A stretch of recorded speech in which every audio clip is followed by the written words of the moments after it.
Hey everyone, this is acyuta-bhava from Nightlight Astrology, and today we are going to take a look back at several of the videos that I made when Uranus and Saturn were just entering their configuration with one another.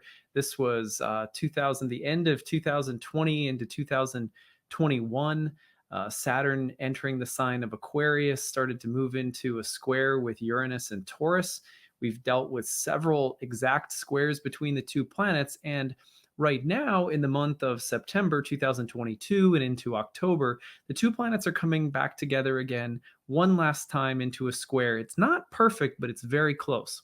So, in order to rewind and refresh on this archetypal combination, I thought we would take a look back at some of those episodes. There were several of them. I think we might publish one of them or all of them over the course of the next few days as bonus episodes over the weekend. And the reason for this is that when the two planets have gone through such a dance with one another, it's really nice to just refresh on, kind of throw back and look at what we were anticipating from these planets over the past couple of years and where they've brought us all the way up until today. So I hope that you will enjoy this rewind episode. But before I get into it, I'm going to do a few things. I'm going to show you the real-time clock and just say a few things about the configuration, and then I'll open up into that previous rewind episode. But don't forget to like and subscribe before we get into it. Leave a comment. Tell us how your journey with Saturn Uranus has been over the past couple of years. You can find transcripts of any of my daily talks on my website, nightlightastrology.com, where if you visit, you will also find that my new class, Ancient Astrology for the Modern Mystic, my first year program, begins again on November 12th. So we have a new cohort that's starting up on the 12th. You can click on the first year course under the courses page to learn more about it. It's 30 classes on the year. We have 12 guest lectures outside of that, plus we have breakout study sessions led by my staff. We also have a staffed forum discussion room. You can ask questions throughout the year. So lots of support and help for you. There's a lot of outside of class reading and optional assessments and quizzes and flashcards and things that are meant to help support your learning in whatever way you learn best. The 30 live webinars meet on Saturdays starting November 12th, and they typically meet 2 to 3 hours at a time. And then all of the classes are recorded, so you could be live in the webinars, or you can kind of go at your own pace if you prefer to take your time. You will find registration information at the bottom of the page. The early bird rate saves you about $500 off. Take advantage of that while it's there. And then don't forget that we do have payment plans. We also have tuition assistance. So if you are someone who would love to study, but you're on a tight budget, or you've been affected adversely by everything that's going on in the world the past couple of years when it comes to your finances, check out the need-based tuition. For 12 years, we've been offering some form of tuition assistance, donation-based options, sliding scales for all of my classes. We try to make sure that we don't price anyone out of studying a spiritual topic like astrology. And only ask that if you're going to do that and you plan on doing it, apply early, because we try to get those squared away. We like to try to avoid an influx of 100 applications in the last week or something like that. So please do take advantage of that. We would love to see you in class. And if you have any questions about the program, email us info@nightlightastrology.com. Can't wait to see a new group of students coming in. All right, well, before we get into this rewind episode, I just want to flip up the real-time clock and show you what I'm thinking about. So first of all, you'll notice here that here's Saturn and here is Uranus. Now let's watch what happens as the two planets over the next month. The two planets are moving about a degree apart from one another right now in a square. As that goes on, we're going to see gradually that the two planets get together really close to a square, but they don't actually perfect. So now you're going to see Saturn at moving into the 18th degree. If we keep advancing it here we go. So now they're on the 18th degree together, but Saturn is going to station. You can always tell Saturn is going to station, by the way, when you see the sun starting to make a trine to Saturn. Either the trine that is coming from the sun is coming around to conjoin Saturn again, or the one that the sun is most recently separated from will tell you if Saturn's stationing to turn retrograde or direct. In this case, because the sun is coming back to the synodic conjunction with Saturn, Saturn is turning direct right after or around the trine. And so this is a moment where Saturn looks like it's about to catch the slower moving Uranus in a square, but Saturn is going to refrain from doing so. Refrenation would mean that something that's about to happen doesn't actually end up happening. An aspect that's forming doesn't actually end up forming. Saturn is slowing down and turning directions. So take this forward. There it is around October 24th. You see Saturn turning direct. Uranus, of course, is continuing to move on. And so the square doesn't happen. But they are very close, within a degree. And so one of the questions we have to ask ourselves for this month of September is how are we working with Saturn and Uranus, who are coming back together very closely one last time? Even though the square isn't perfect, it's still really important to take a look at this. And so that is our agenda for today. And then I will probably rewind the same basic. I think there were 2 or 3 of them. I have to dig around in my files a little bit. I know there were 2. So we're going to rewind at least 2 of the episodes that I did several years ago when this aspect first started coming into shape. Now, I have to say that I chose to do this week in place of a grabbed episode, which I needed a little bit more time to perfect. I really like to spend time with those, picking out all the stories that I think will nicely work together. So if you were waiting on a grabbed episode, I think I said earlier this week that there would be one. There will be one next week. So stay tuned for that. In the meantime, it's really cool to look back and see, like, what were we saying several years ago about Saturn Uranus and how has it played out now. So I hope you guys enjoy this rewind episode, and we will see you again soon. Hey everyone, this is acyuta-bhava from Nightlight Astrology, and today we're going to take a look at Saturn square with Uranus, which is perfecting this week, right around Christmas time. If you're celebrating Christmas, you'll get the company of Venus through its retrograde conjoining with Pluto, as well as Saturn's square to Uranus. So this is just a massive combination of planetary transits happening at the same time. We're going to start taking a look at it today. We're going to meditate a little bit on the archetypal combination of Saturn-Uranus Day by taking a look at an I Ching hexagram, an excerpt from the Upanishads. We're going to also bring in some excerpts from one of my favorite essays called "The Wreck of Time" by Annie Dillard, and just meditate a little bit on what this process has been in the past year of Saturn square Uranus, and also some ways that we can think about this combination this week and in the next couple of weeks as this archetypal transit is still in the air. So that's what we'll do today. So here is the real-time clock.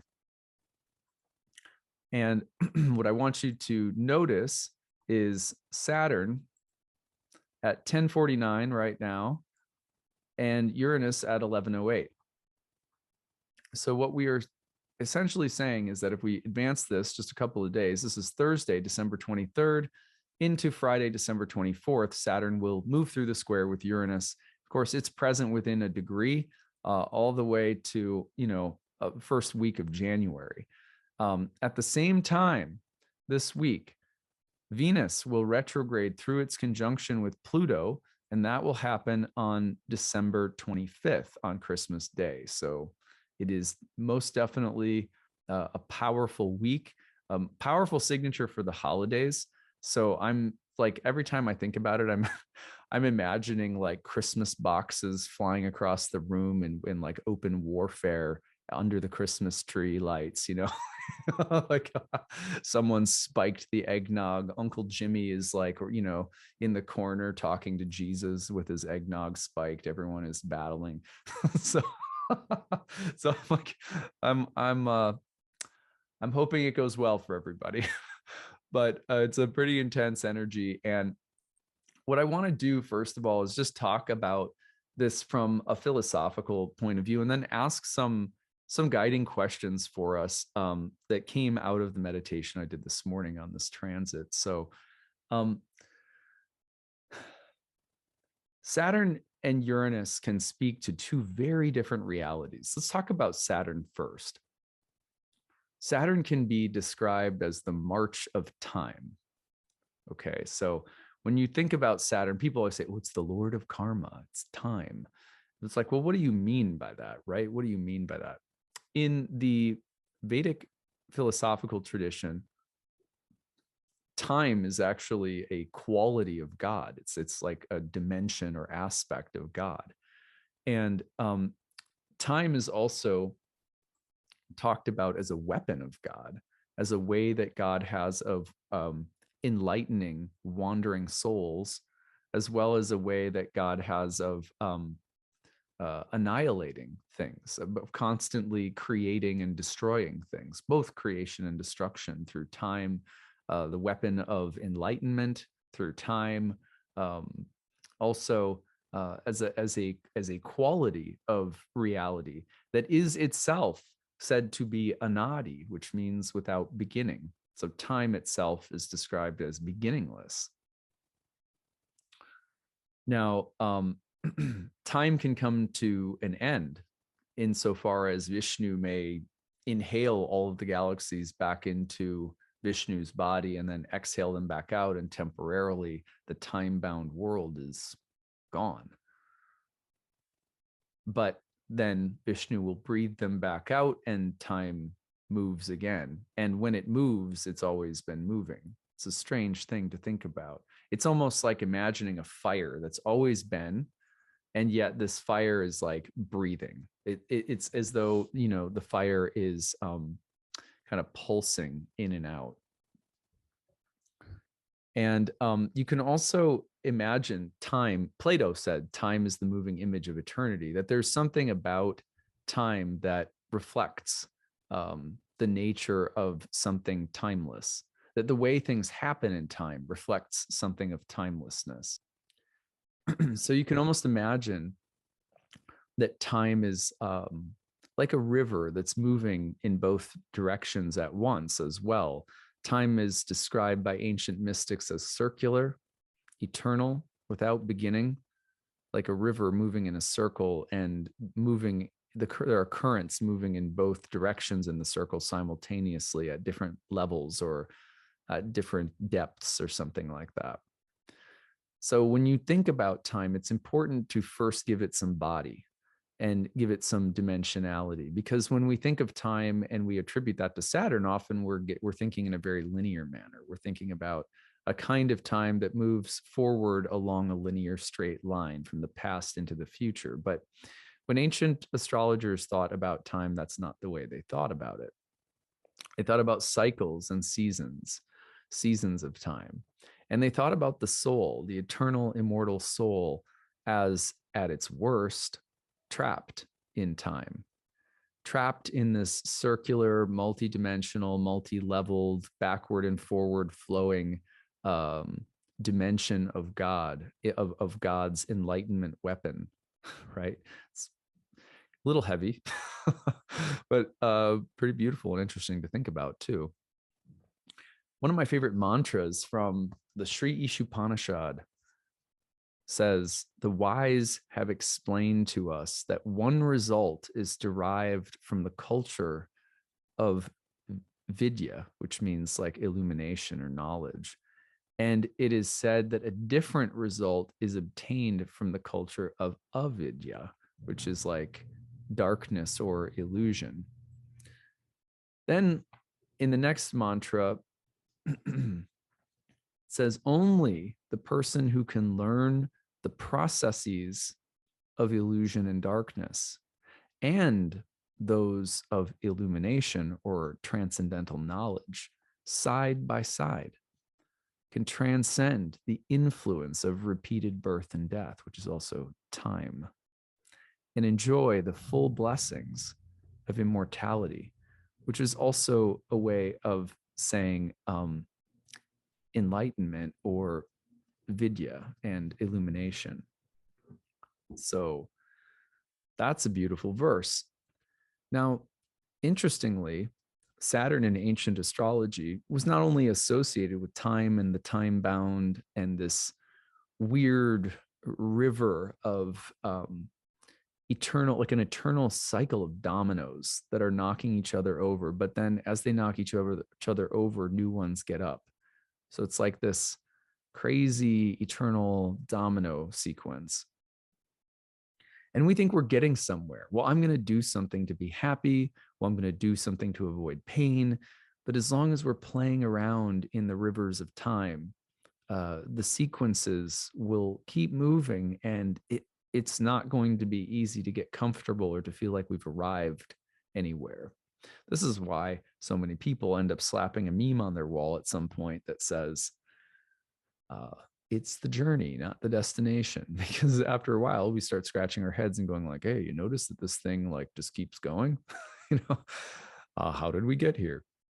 So, so, so that's the situation we find ourselves in. But Saturn was also the ruler of contemplatives, people who sat long and hard and thought about things.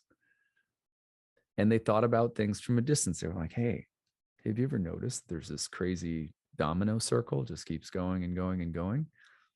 They reflect upon the nature of things.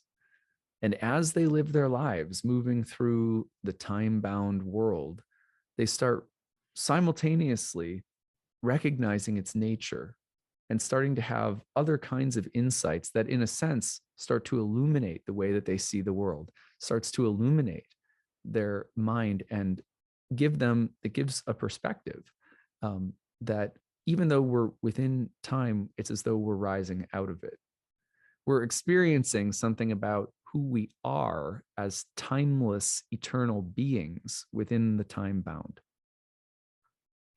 So, and the Upanishads are pointing this out thousands of years ago. Now, if we don't cultivate that perspective, which is, you could say, the Uranian perspective within the Saturnine. I mean, you don't even really need Uranus necessarily. It's contained within Saturn's ancient significations was the idea that you could be stuck in the prison of time, or you could be a contemplative. You could be a melancholic or a malcontent, or you could be someone who has some kind of transcendental perspective. You're seeing beyond the limitations of this beginningless merry-go-round. But Uranus square Saturn is the presence of illumination in relation to the time bound. You could say that it is the spark that lights the soul up, or lights our consciousness up and says, oh, I'm aware within these cycles and circles, within the constraints of the time-bound world.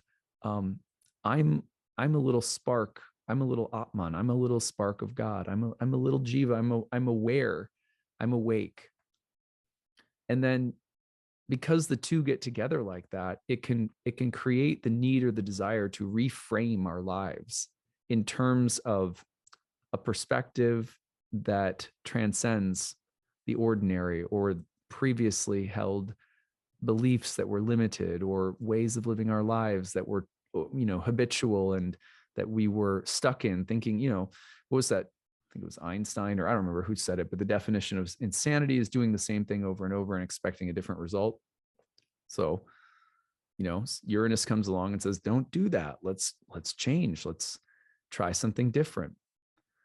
It can be this way also of understanding that time is an ally for those who understand that it is eternal.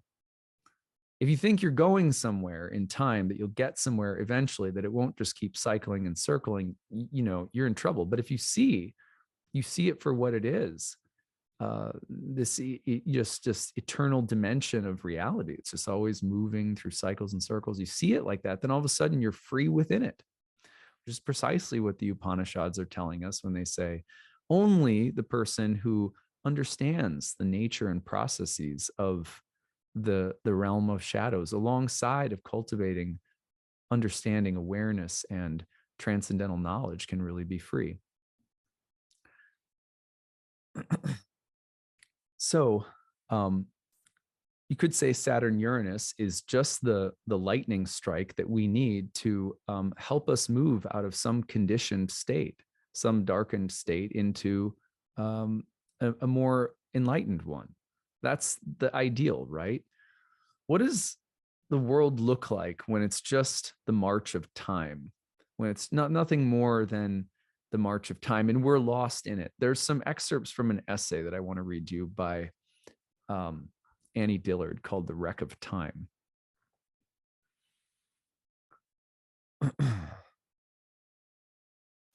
These are some really, this is a brilliant essay. I think you'll appreciate it. Ted Bundy, the serial killer after his arrest, could not fathom the fuss. What was the big deal? David Drayle quotes an exasperated Bundy in an essay called Among the Lowest of the Dead. Ted Bundy says, I mean, there are so many people. On April 30th, 1991, on that one day, 138,000 people drowned in Bangladesh. At dinner, I mentioned it to my daughter, who was then 7 years old, that it was hard to imagine 138,000 people drowning. No, it's easy, my 7-year-old said. Lots and lots of dots in blue water. 10 years ago, we thought there were 2 galaxies for each of us alive. Lately, since we loosed the Hubble Space Telescope, we've revised our figures. There are 9 galaxies for each of us. Each galaxy harbors an average of 100 billion suns. In our galaxy, the Milky Way, there are 69 suns for each person alive. The Hubble shows, says a report, that a universe, quote, is at least 15 billion years old. The universe, our universe. 2 galaxies, 9 galaxies, 69 suns, 100 billion suns. These astronomers are nickel and diming us to death. What were you doing on April 30th, 1991, when a series of waves drowned 138,000 people? Where were you when you first heard the astounding, heartbreaking news? Who told you? What were your sensations? Did you weep? Did it last days or weeks? All my life, I've loved this sight, a standing wave in a boat's wake shaped like a thorn. I've seen it rise from many oceans. I saw it rise from the Sea of Galilee. It was a peak about a foot high. The standing wave broke at its peak and foam slid down its glossy hollow.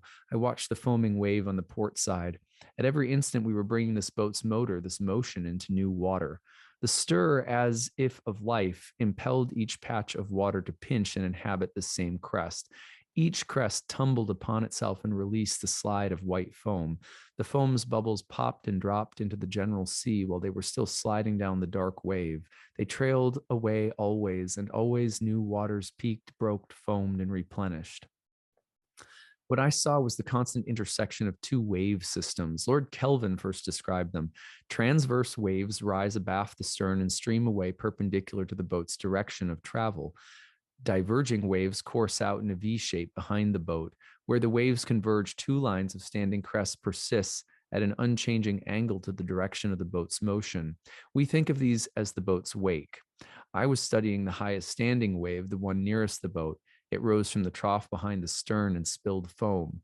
The curled wave crested the clear water and tumbled down. All its bubbles broke, thousands a second, unendingly. I could watch the present. I could see time. On a shore, 8,000 waves break a day. James Trefle, a professor of physics, provides these facts. At any one time, the foam breaking from waves covers 3 and 4% of the Earth's surface. This acreage of foam is equal to the entire continent of North America. God rises up out of the sea like a treasure in the waves, wrote Thomas Merton. We see generations of waves rise from the sea that made them, billions of individuals at a time. We see them dwindle and vanish. If this doesn't astound you, what will? Or what will move you to pity or compassion? 1/10 of the land on Earth is tundra. At any time, it's raining on only 5% of the planet's surface. Lightning strikes the planet about 100 times every second. The insects outweigh us. Our chickens outnumber us 4-1. 1/5 of us are Muslims. 1/5 of us live in China. Every 7th person is a Chinese peasant. Almost 1/10 of us live within range of an active volcano. More than 2% of us were born with a handicap. We humans drink tea over 1 billion cups a day. Among us, we speak 10,000 languages. We are civilized generation number 500 or so, counting from 10,000 years ago. Every 110 hours, 1 million more humans arrive on the planet than die into the planet. 100 million of us are children who live on the streets. Over 100 million of us live in countries where we hold no citizenship. 23 million of us are refugees. 16 million of us live in Cairo. 12 million fish for a living from small boats. 7.5 million of us are, 1 million of us are a crew on freezer trawlers. Nearly 1,000 of us a day take our own lives. Head spinning numbers cause the mind to go slack, but our minds cannot go slack. How can we think straight if our minds go slack? We agree that we want to think straight. 2 million children die every year from diarrhea, 800,000 from the measles. Do we blink? Stalin starved 7 million Ukrainians in 1 year. Pol Pot killed 1 million Cambodians. The flu epidemic of 1918 killed 21 or 22 million people. Shall this go on? Or do you suffer, as Teilhard de Chardin did, the sense of being an atom lost in the universe? Or do you not suffer from this sense? How about what journalists call compassion fatigue, reality fatigue? At what limit for you do other individuals blur, vanish? How old are you? I love this essay so much. She goes on, and it's a brilliant essay, but I just wanted to give you a feel for it, because if we live in a world that's just bound to time, especially when we think it's linear and we think that we're getting somewhere in it, we think that there's somewhere in the future that won't eventually fall apart, just like the waves are rising in the wake she describes and disintegrating simultaneously. This world is like, in a sense, even though it doesn't feel like it, even though we have to deliberately take time for meditation or contemplation to see it, this world is like a concrescence of waves that hit each other and break simultaneously over and over. It doesn't feel like it unless we sit down and take notice of it. If we take no notice of it, then we become objectified by it. Eventually, we will be just one of those numbers. One of the things that the Vedic tradition says very clearly, the yogic tradition, yoga philosophy tradition, is that most souls at the hour of death are confronted by, not so much, all the bad things I did, but the trivial nature of what I did, the triviality of the way I spent my life. In other words, you'll be struck by the way that you fall into the most mundane and superficial aspects, the constant number clicking of Saturn. Is that what we want when we die? We want to have come to our life and go, well, I really lived. Well, what, what did that living constitute? It constituted a lot of capitalistic freedom, the freedom to consume, do what I want, but no, most of us will come to death, and we'll come to death realizing, if we have not lived a soulful life, if we have not invested in a transcendental perspective, if we've not grown that within our heart and soul, we'll come to death and realize that we're nothing more than another little bubble breaking at the end of the day. It's not that that's not sacred. It's not that, bubbles breaking aren't beautiful, that the bubbles breaking, the rising and falling of all things, the coming to be and passing away of all things, isn't in its own way just spectacular. I mean, sometimes you can just look at it. You don't even need to assign any greater meaning to it. You can just appreciate, wow, this is what's happening.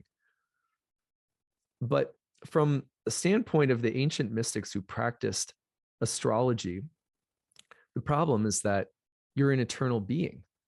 And for eternal beings who are recycling in new forms and new bodies, the problem is that one of the reasons that we recycle in new forms and new bodies is that we think that, well, this next new lifetime, this next new endeavor, this next new ambition, this next new project, this next new relationship, this new year, these resolutions, these ambitions, these projects, we think that it will somehow address a longing that we have that can't be addressed as long as the waves are hitting each other and spilling out again. Our bodies will eventually be a part of that wave hitting and spilling out. So we're looking in the wrong place. That's the idea behind the mysticism in the ancient astrological tradition. We're looking in the wrong place. So where do we look for it? Well, let's consider these things. These would be the markers of a real revolution. And I like to think, I drew a hexagram from the I Ching this morning, number 37, called family duties. And there's a hexagram line in it that says, she's the jewel of the home, good fortune. And it's, of course, talking about, if sort of like, it's an ancient way of saying, if mama's not happy, ain't nobody happy in a family unit. But it's also a way of talking about the centrality of yin and the idea that we're always watering something. We're always giving our attention something. Where attention goes, energy flows. Everyone's heard that saying before. And what we foster as the most desirable, the most beautiful, there is a goddess in the center of all of our lives. Put better, there's an altar or like a shrine, and it's a beautiful shrine. It's decorated with all sorts of things. There's deities, there's flowers, there's incense. It's a beautiful room. And all of us are tending to that in one way or another. And that room, really, what it is the desire for divinity, the desire for soulfulness. Soulfulness isn't just some kind of, monotheistic, single-pointed, or monistic goal. It's not just some kind of pure white light that we're just hoping to go home to, because isn't this world just so such a curse? Isn't time such a curse? No. We like the variegation of this world. We like the infinite multitudes of this world. The soul likes it. But it's looking for the eternal and divine experience of those things versus its eternal lost ramblings and wanderings, banging its head on the wall in time, the prisons of time, shackled, trying to get a different result, doing the same things over and over, not recognizing I'm a spirit soul. But the soul itself and the need to address it, that's the goddess at the center of us. And so with Venus also retrograding in a conjunction with Pluto as Saturn squares Uranus, it's like there's an opportunity to look at what we are watering at the center. This hexagram in the I Ching, number 37, says, she is the jewel of the home, great good fortune. And again, it's talking about that soulful center that holds a family together. It could be the fire in the middle of the home, but it's also knowing that there was a saying, that my grandma said, and I heard it lots of places too, but something like this, which is, whatever a woman waters grows. So women, water the right things in your family, like water the good things that you want to grow, and you'll see them grow. And it was sort of a way of saying, like, that what a woman cares for and nurtures in a home or family will flourish and grow. Now, you can take that or leave that as a literal thing. I don't, really, to me, it's just metaphorical, because I take that also as something that's very important for myself. There's a lot of goals that I have and a lot of ambitions, but what I care for, what I nurture, what I pay attention to with, like, there's a little matriarch in the center of my heart, and what she waters inside of me, that's what's going to grow. So I have to be very careful about it, because she has a lot of power. But if I'm not awake to what I'm watering within, then good things won't grow. So I think Venus Pluto, with its retrograde at the same time of Saturn Uranus, is saying, are you nurturing the right things? Are you caring for the right things? Are you that feminine energy of what we are attracted to, what we give our attention to, what we water, what we nurture, what we care for, what we love? Does it need to shift or change somehow? Because if we're to awaken from the dead, numerical weightiness of life, the getting dragged along by mundane numbers, the the astrophysicists nickel and diming us to death, like Annie Dillard says, right? If we're to get out of that, then it requires two things. It requires, some kind of spiritual illumination, a transcendental perspective, and it's fine to get all Promethean and excited about that, but more practically, that means that every day we have to nurture something different. We have to nurture soulfulness, the relational, caring, feminine component of the soul that takes away, that makes reality a living relationship, that the cosmos becomes a living being filled with interdependent relationships that need to be tended and cared for so that something can grow and flourish that we call soulfulness. And that soulfulness is what outweighs the insects and the chickens and the humans. It strikes faster than all the lightning hitting the earth simultaneously. And it fills those waves hitting each other, cresting and breaking 24/7 meaninglessly. Otherwise, it fills them with sparklies. You know what I mean? It makes the whole world sparkle with beauty and wonder and joy and divinity. But it all boils down to, what do we care for? What do we love? What do we give our time and attention to? And a reorientation of our desires to be attracted to something that is more valuable for the soul. Consider this. Let's use that little analogy that what you water grows, and that at the center of all of our lives is an altar. Here's how you can tell what your altar actually looks like. What do you spend the most time doing? That's probably the altar at the middle of your psychic home. No judgments. It's just a way of getting in touch with what our altar is, and maybe a shift that can be made. What do you spend the most time doing? That's probably where the altar is or what the altar looks like. What do you spend the most time thinking about? That is probably at least one of, or maybe a few of, the deities that are on that altar. What do you spend the most time feeling?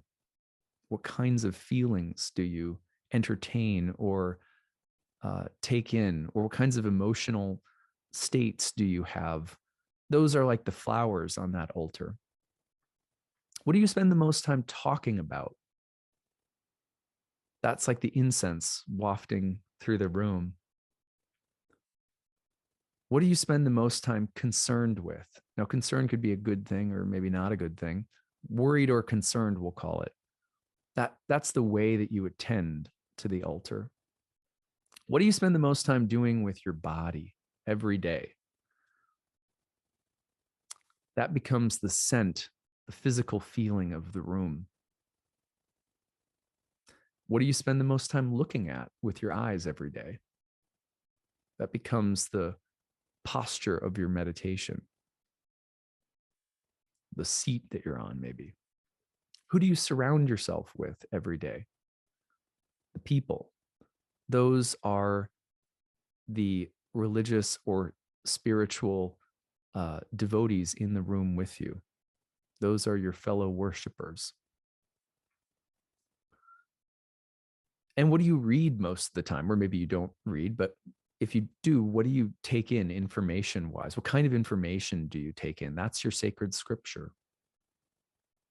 Now, I'm not, by saying all this, suggesting, hey, look, you need to overhaul your whole life instantly and make sure all of those are perfect.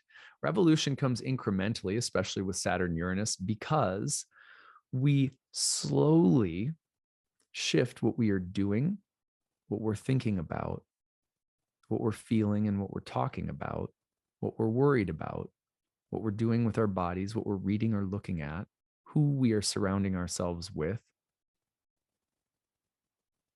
And most of the time, the change doesn't happen because we start by going, let me eliminate the bad things or the unhealthy things that don't constitute soulfulness.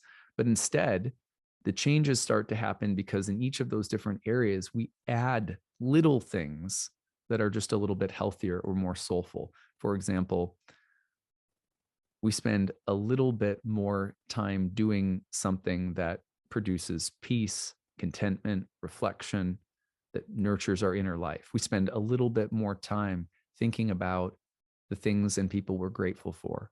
We spend a little bit more time feeling satisfied We have to choose it, but we can feel satisfied. We can spend a little bit more time feeling thankful, or we can spend a little bit more time with any emotion, directing that emotion back to divinity and saying thank you for it. We can spend a little bit more time talking about our inner life, what we're growing, how we're growing, or what we're learning with other people. We can spend more time worried about the safety, health, beauty, care, compassion, empathy. We can start spending more time worried about people around us that we love, and not in a clinging, crazy way. But we can, if we're going to spend time worried about anything, then let's worry about the people we love. We can spend, I'm just giving a suggestion, but what we spend the most time doing with our body, well, we can spend a little bit more time meditating, taking care of our body, exercising, eating a little bit, just even a little bit better food, or a little less food. What we spend the most time looking at, well, we can turn off the TV or the screens, or at least find some spiritual content on them. Who we surround ourselves with, at least once or twice a month, make sure you take a little bit of time to spend time with that friend who's one of the only ones you can have that deeper conversation with. And if you're not reading anything, you feel like you should, pick up something spiritual or enlightening, illuminating. So we do little things like this incrementally. They make really big changes to our lives. And we go from the feeling of impersonal, objectifying, the weight of time and numbers, to a soulful reality where time becomes the moving image of eternity. It's not just reduce or get rid of toxic things, but slowly add soulful things. Then the objectifying things drop off. And as the Gita tells us, as all of the yogic literature tells us, we come to the hour of death. And what we realize in the hour of death is that we lived a soulful life, that we cared and watered and nurtured good things and good people. And in that moment, that is said to be the thing that sends the soul eventually to completely different worlds that are not bound by time. But that until we are, remember, this place isn't evil or bad. In the ancient mystical traditions, the ones that I appreciate, this world is a place of learning. So this world is a place where we can gradually learn that eventually the truth is that we're worn down by the gears of time if we keep trying to get some result out of it that's not possible. It just grinds us down. But we don't need to get ground down so much, do we? In 2022, does the, people are like, oh, I'm so 2020 and 2021 were so hard. What's next? I'm like, it's more hard. It's more hard. It's always more hard. 2022, 2023, 2024, the next 15 years are going to be hard. It doesn't get better, right? It doesn't get better. The same kinds of seasons of challenge and darkness and disease and sickness have always been a major part of this reality. Let's think back about some of those numbers that Annie Dillard gave, right? So it doesn't change, we change, right? The consciousness changes in relation to time. So I hope that this has been a useful way of thinking about Saturn, Uranus, and that it gives you some way of surveying your life and going like, where do I need like a strong gardener? I think of like a goddess roaming the gardens of my heart, just being like, this needs more water over here. This needs more water. And I listen to her, things go well for my soul. You know what I mean? So I hope you can find that figure, however you may personify that figure, but I hope that you may find that figure in your heart in these next couple of weeks, especially over the holidays here. It's a good time of year to live soulfully. It's a moment where a lot of people's hearts are a little bit more open right now if you're celebrating holidays. So anyway, that's what I've got for today. I hope you guys have a good one. Don't forget Kickstarter. We're still needing 526 backers. If you love this channel, if you love these sermons from the stars, please pitch in. I really appreciate it. And we'll see you again tomorrow. Bye.